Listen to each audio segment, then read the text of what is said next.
Okay. చంద్రుడు మనసు కారకుడు కదండి. చంద్రుడు మనకు కారకుడు. కారకుడు. శుక్రుడు మన యోగ కారకుడు. యోగానికి కారకుడు. ఓకే. అంటే యోగాలకు, అన్ని యోగాలకు ఏనా, అన్ని యోగాలకు. ఈ యోగం అని కాదు, స్త్రీ యోగం కావచ్చు, ధనయోగం కావచ్చు, అన్ని భోగాలకు, ఒక రకమైన భోగాలకు కూడా కారకుడు. ఇప్పుడు ఒక మనిషి ఒక టర్ములో ఒక లైఫ్ అనుభవించాడు అనుకోండి, అది ఎప్పటికి ఎందుకు ఉంటుందండి? ఉండదు. కొద్ది రోజులు కష్టం వస్తుంది. కొందరు ఏం చేస్తారు కదా అంటే ఆ కష్టాన్ని తట్టుకొని ఈజీగా లేవగలుగుతారు కొందరు.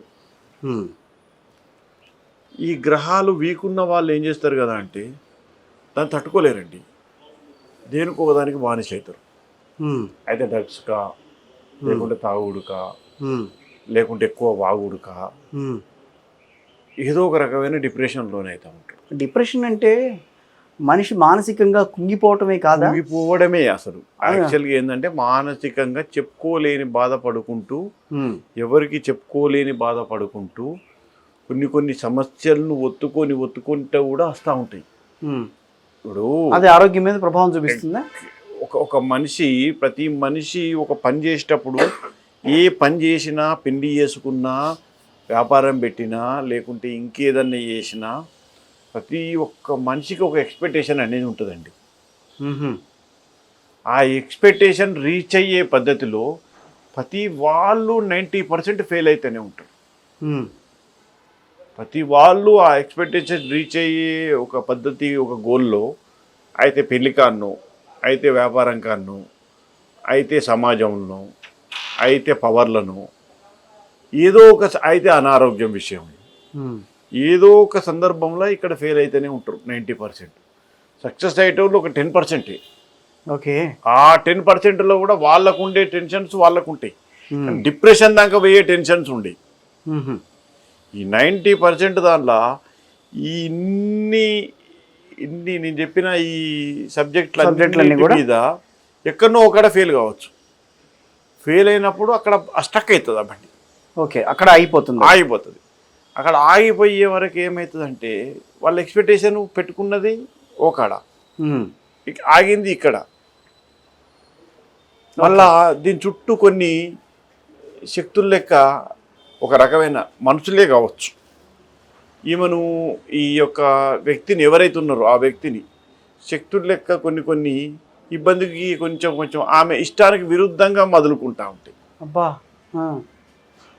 దానివల్ల కూడా ఆ మనిషి ఇబ్బందులు పాలవుతూ ఉంటాడు. అసలు ఈమె చేరుకోలేదనే బాధలనే ఉన్నది. అసలు నేను పోవాల్సిన గోలు, నేను చేయాల్సిన పని, నేను చేయాల్సిన కర్మ, నా లోపల ఉన్న అంతరాత్మకు కావాల్సిన సాటిస్ఫాక్షన్, ఇవన్నీ చేరుకోలేనే బాధతోనే ఉన్నప్పుడు ఈ మధ్యలో కూడా ఈ యొక్క వేరే వాళ్ళు కూడా దాడి చేస్తూ ఉంటారు, ప్రభావితం అవుతూ ఉంటారు.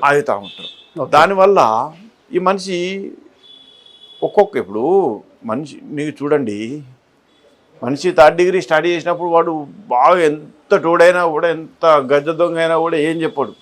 కానీ 3rd డిగ్రీ స్టార్ట్ చేసిన తర్వాత మొదలెడతాడు.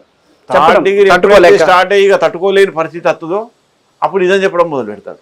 ఎస్, అవునా? అవును.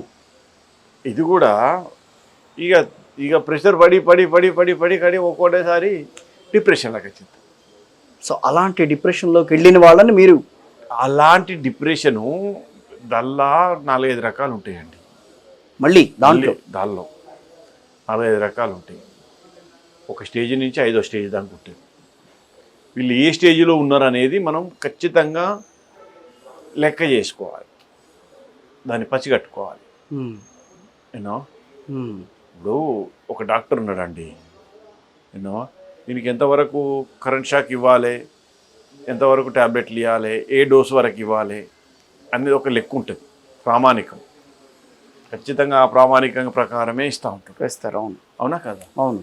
అదేవిధంగా మేము కూడా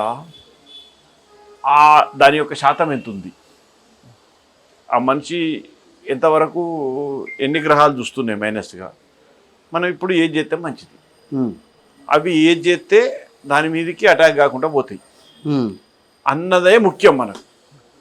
దాన్ని పట్టుకొనే మనం ముందుకు వెళ్తాం, అంతే తప్ప ఇంకోటి కాదు ఇక. అర్థమైందా? అవును. ఆ ఒక్కదాన్ని పట్టుకొనే మనం ముందడికి వెళ్తానే ఉంటాం తప్ప ఇంకోటి ఆ దాన్ని పట్టుకొనే మనం రెమెడీ చేస్తాం, దాన్ని పట్టుకొనే మనం వాళ్ళకి బాగు చేస్తాం. ఎన్నాళ్ళు పడుతుంది? దాన్ని టైప్ అండి.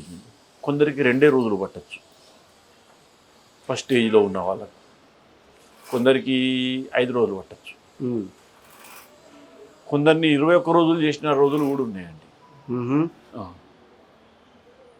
ఇంకా కొందరు ఉంటారండి,